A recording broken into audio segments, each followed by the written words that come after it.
it ain't no job. It's live, it's all the way live. Don't even have to walk, don't even have to drive. Just slide, slip it, slide. Just forget about the troubles in your 9 to 5 and just sail along. That's what you do, just sail along.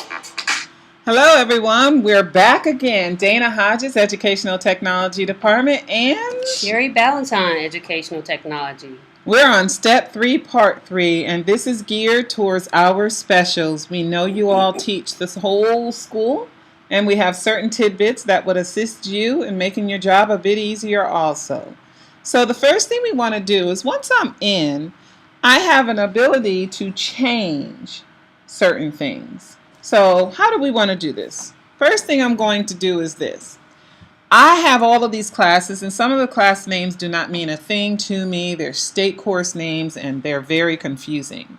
But I can customize a course name on the left-hand side of the screen, just as this teacher did. So here's what I can do. The first step would do, I go into class content. Notice the custom display name that's listed here. I can change this to anything I want. So he's got second grade Denton here. I might put second grade Smith. Okay? Type anything you like in that box. Once you do that, you're going to simply click on save.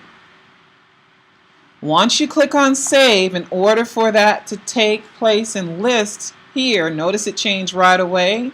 I would click on gradebook and preferences. Now, I'm using a Mac. So my preferences is directly under Gradebook. But for you all who are using Dells, it will be Tools and Preferences. I'm going to click on it. And once I do so, I'm going to navigate to what? Section. Then I'm going to choose Custom Display Name.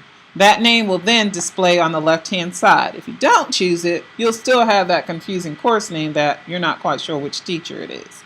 So custom display name, you can do this for every class that you have, makes it a bit easier.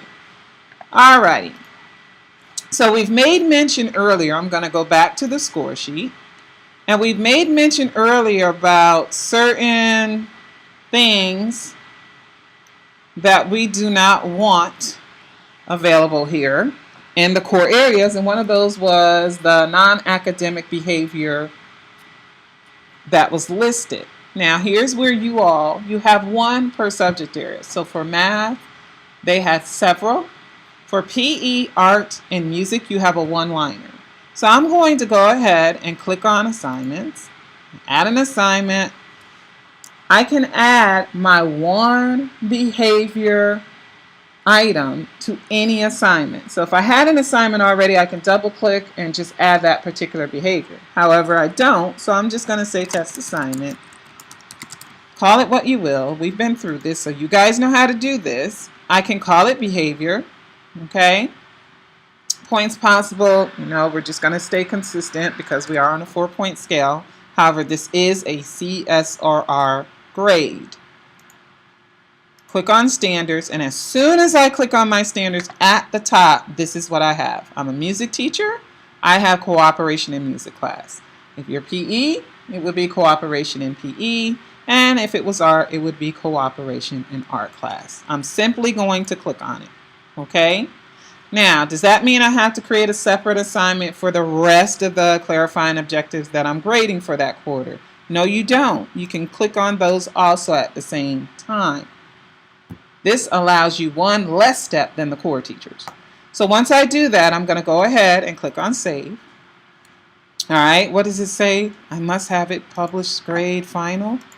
So let me see what it tells me. Uh-oh, you know what happened? Remember, I'm working for a year-round school, and I'm in quarter 2, not quarter 1. So I've got to go in here. Assignments included must be published. All right, did I publish the assignment? What did it tell me? Gave me an error. So go to publish. And it's grayed out, right? So it says immediately, not never. Did you all see that? All right, good catch. Then I go here, and I'm saving it. Still trying to save it, but guess what? What quarter am I in? 1. What quarter should I be in for year-round? 2.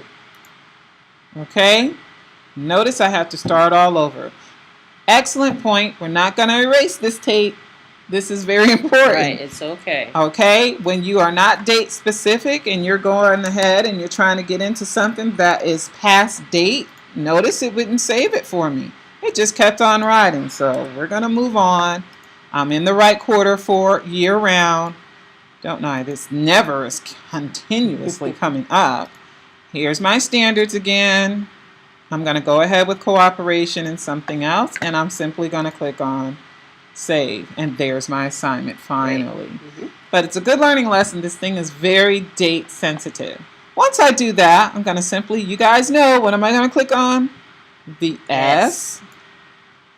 And I here now have my 1 behavior score. Again, C, S, or R. I can't put scale for the other standards. 4, 3, 2, 1. Okay, remember how to autofill. Very important. Right click. Fill scores. What am I filling? I'm replacing everything without a score with C, and I click OK. These are just little shortcuts. So you guys do have the whole school.